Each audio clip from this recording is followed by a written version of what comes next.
ang mga tauhan ng El Filibusterismo. Simon, isang napakayamang mag-aalahas at kaibigang matalik at tagapayo ng Kapitan General. Makapangyarihan siya kaya't iginagalang at pinangingilagan ng mga Indyo at maging ng mga praile. Nais niyang udyukan ang damdamin ng mga makabayang Pilipino sa palihim at tahimik niyang pag-aasik ng revolusyon. Linisin ang bayan at lipulin ang lahat ng masasama, kahit pa siya mismo ay inuusig din ng kanyang budhi sa paraang kanyang ginagawa. Basilio, nalampasan niya ang mga hilahil ng buhay dahil nagpaalipin siya kay Kapitan Tiago. Nagpunyagi siya sa pag-aaral. Nilunok niya ang pangmamaliit sa kanya ng kapwa mag-aaral at mga guro dahil sa kanyang anyo at kalagayan sa buhay. Nagtagumpay siya at nakapanggamot agad kahit hindi pa natatanggap ang diploma sa pagtatapos. Isagani, isang malalim na makata. Mahusay siyang makipagtalo. Matapang siya sa pagpapahayag ng kanyang pinaniniwalaan kanino man. Matuwid siya at ayaw sa likong paraan sa pagkamit ng adikain. Pamangkin siya ng butihing si Padre Florentino. Telesforo Juan de Dios, kilala rin bilang si Cabezang Tales, ang napakasipag na magsasaka na dating kasama sa mayayamang may lupain. Umunlad siya dahil mahusay niyang ginamit ang kinitang pera. Pinili siyang maging kabesa de barangay ng kanyang mga kanayon dahil sa kanyang kasipagan at pagiging mabuting tao. Tata Celo, ang kumalinga sa batang si Basilio sa gubat nang tumakas ito mula sa mga Guardia Sibil sa Noli Me Tangere. Siya ang maunawaing tatay ni Cabezang Tales.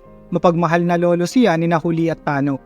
Tiniis niya ang matinding kasawian at bigati ng mga mahal niya sa buhay. Placido Penitente, mahinahon at mapagtimpi ang kahulugan ng kanyang pangalan. Napilit niya ang pinaninindigan kahit lubhang kinaiinisan din niya ang pangalang ito. Kapag siya ay napuno, parang bulkan siyang sumasabog at walang kinatatakutan. Juliana o Huli, ang pinakamagandang dalaga sa tiyani at anak ni Cabezang Tales. Larawan siya ng isang Pilipinang madasalin, matiisin, masunurin at madiskarte sa buhay para makatulong sa pamilya. Tunay siyang mapagmahal sa pamilya, tapat at marunong din siyang maghintay sa katipang si Basilio. Paulita Gomez, isang masayahin at napakagandang dalagang hinahangaan ng karamihan sa mga lalaki.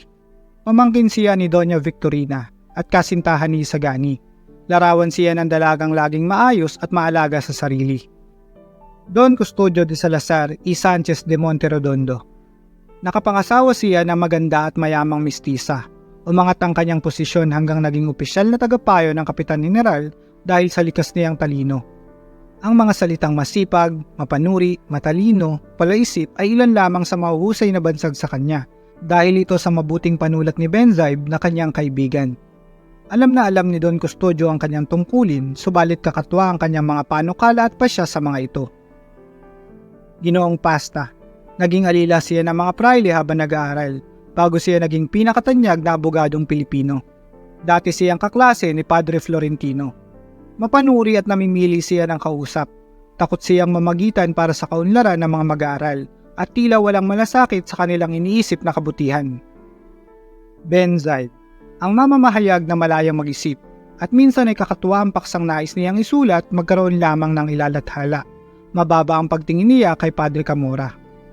Siya ang utak sa lumalabas na magaganda at mabubuting balita tungkol sa Kapitan General at sa iba pang matataas na opisyal upang mapalapit siya sa mga ito.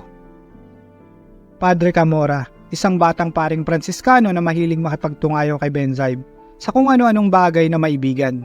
Siya ang kura ng tiyani, wala siyang galang sa kababaihan lalo na sa magagandang dilag. Padre Fernandez, isang paring Dominiko na bukas ang isip sa pagbabago lalo na sa edukasyon ng mga mag-aaral. Sang-ayon siya sa adikain ng mga makabago mag-aaral sa pag-aaral ng wikang Kastila. Hindi siya nalulugod sa tiwaling gawain ng mga pinuno at kawaninang pamahalaan at ang mga kapwa niya praile. Padre Bernardo Salvi, isang paring Pransiskano na pinakikinggan at ginagalang ng iba pa niyang kasamang praile. Siya ay mapag-isip. Umibig siya ng lubos kay Maria Clara at kumpisor ng dalagang ito at ni Kapitan Tiago. Padre Hernando Sibila, isang matikas at matalinong paring Dominiko. Siya ang Vice Rector ng Universidad ng Santo Tomas. Salungat siya sa pagpasa ng panukala upang makapag-aral at patuto ng wikang Kastila ang mga mag-aaral. Padre Florentino, isang mabuti at kagalang-galang na paring Pilipino si Padre Florentino. Pinilit lamang siya ng kanyang ina na maging lingkod ng Diyos dahil sa panata nito. Siya ang kumupkop sa pamangking si Isagani nang maulila ito sa magulang. Padre Irene, isang paring kanonigo na minamaliit at di gaanong iginagalang ni Padre Camora. Siya ang nilapitan ng mga mag-aral upang mamagitan at maipasa ang panukalang magkaroon ng akademya sa pagtuturo ng wikang Kastila ang mga estudyante. Naging kagaganap siya ng huling habilin ng kaibigang si Kapitan Tiago. Juanito Pilaes, isang mayamang mag-aaral na tamad at lakwatsero. Lagi niyang inaabuso at tinatakot si Placido.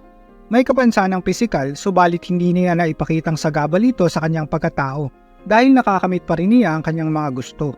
Masugid siyang manliligaw ni Paulita Gomez na pinaburan naman ang tiyahin nitong si Doña Victorina.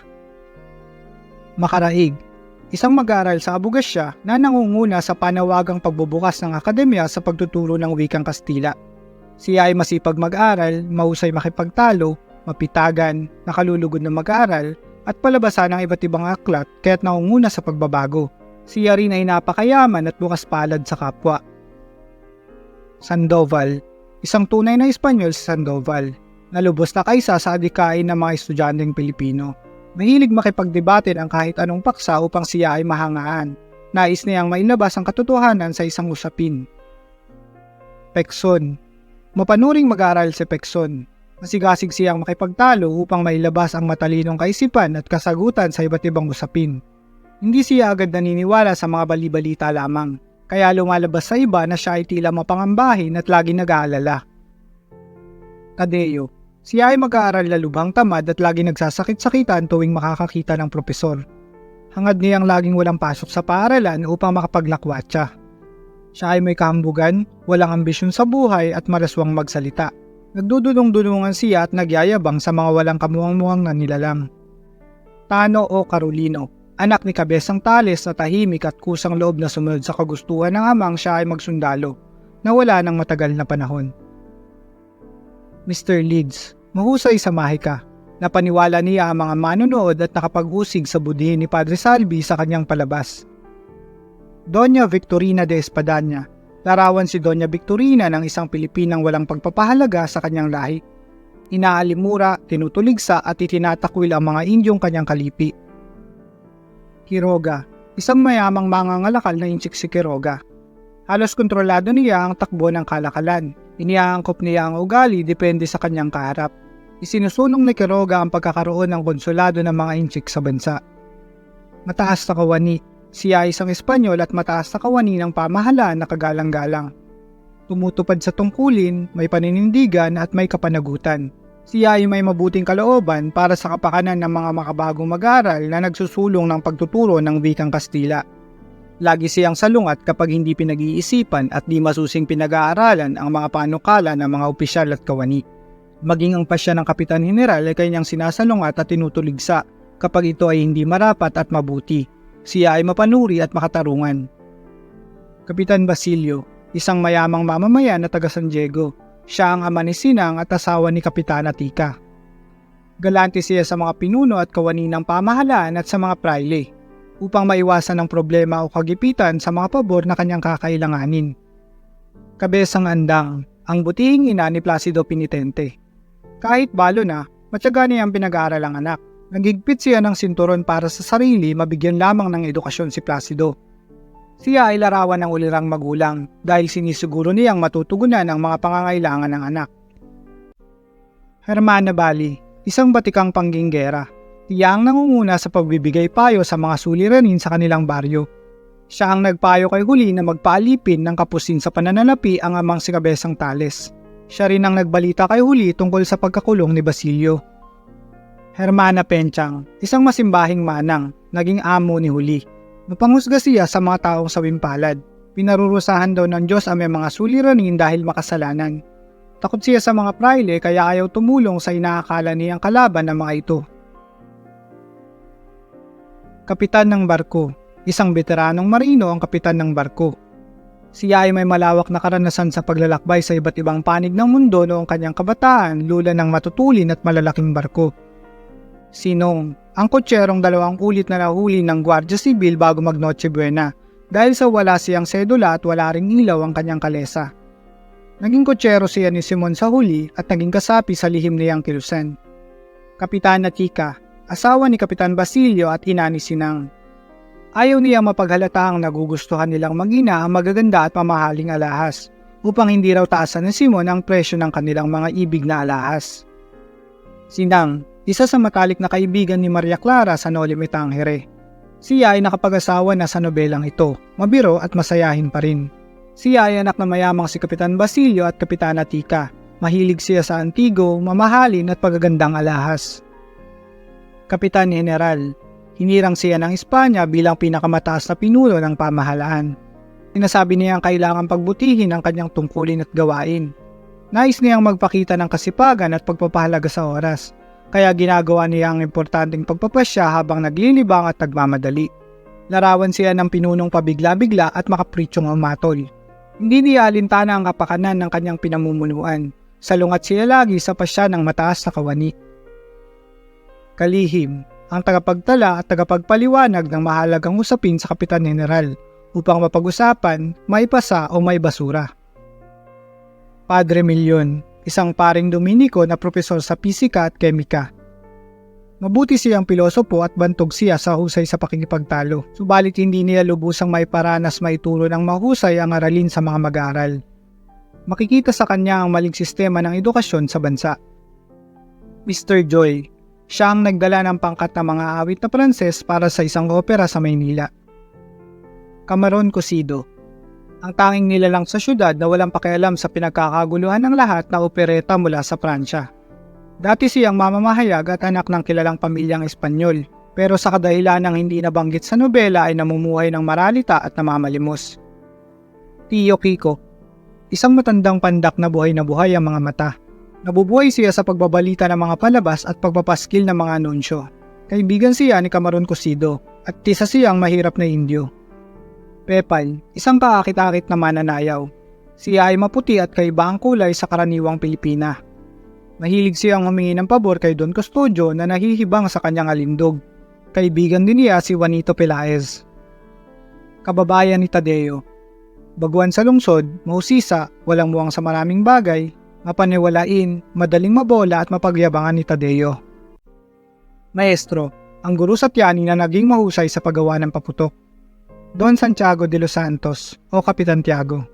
Dating kaibigan ng mga praile, subalit ngayon masama na ang loob niya sa mga ito. Nawalan ng kahulugan ng kanyang buhay nang pumasok si Maria Clara sa monasteryo. Nanulong siya sa sabong at pagikit ng apyan. Nawala siya sa katinuan. Siya ang naging kasangkapan sa pagbabagong buhay ni Basilio. Maria Clara de los Santos, ang tanging babaeng inibig ni Simon sa kanyang buhay. Isa siya sa mga dahilan ng pagbabalik ni Ibarra sa katauhan ni Simon sa Pilipinas. Nais siyang kunin at itakas ni Simon mula sa monasteryo. Mukhang pamayapa. Mabalasik, magaspang ang ugali, may pagnanasang tumingin sa babae. Hiningan siya ng tulong ni Hermana Bali at huli upang mapalaya si Basilio. Don Timoteo Pelaez. Siya ang ama ni Juanito Pelaez. Larawan siya ng mapandustang mga ngalakal. Siya ang nakabili ng tahanan ni Kapitan Tiago sa murang halaga at naging kasosyo siya ni Simon sa negosyo.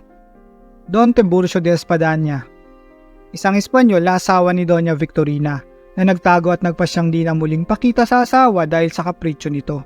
Siya ang larawan ng mga lalaking walang buto, sunod-sunuran at takot sa asawa. Orenda, masipag at mayamang mag-aalahas ng Santa Cruz. Tinay, ang dalagitang nakalaro ni Isagani ng sungka.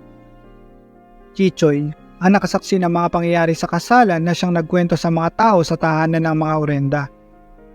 Momoy, matanda sa magkakapatid na Orenda, kasintahan ni Sensya. Sensya, maganda, masiglang dalaga at palabiro. Kapitana Loleng, masipag at matalinong kapitana. Kapitan Turinggoy, si Domingo na walang inatupag kundi ang mamasyal at makipagkwentuhan samantalang nagtatrabaho ang kanyang pamilya. Tia Tentay, tiyahin ni Nasensya na nagsabing demonyo si Simon na nabili ang kaluluwa ng mga Kastila. Binday, isa sa mga dalagang Orenda, tapat at kaibig-ibig. Don Eulogio Badana, retiradong sarhento ng karabinero. Armendia, isang marangal na piloto at masugid na karlista.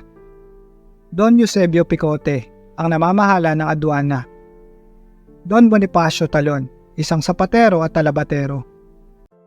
Sana ay may natutuhan kayo sa ating aralin. At kung nagustuhan mo ang bidyong ito, paki-like at i-share mo na rin sa iyong mga kakilala o kapwa mag-aaral. Maraming salamat sa panonood. Paalam!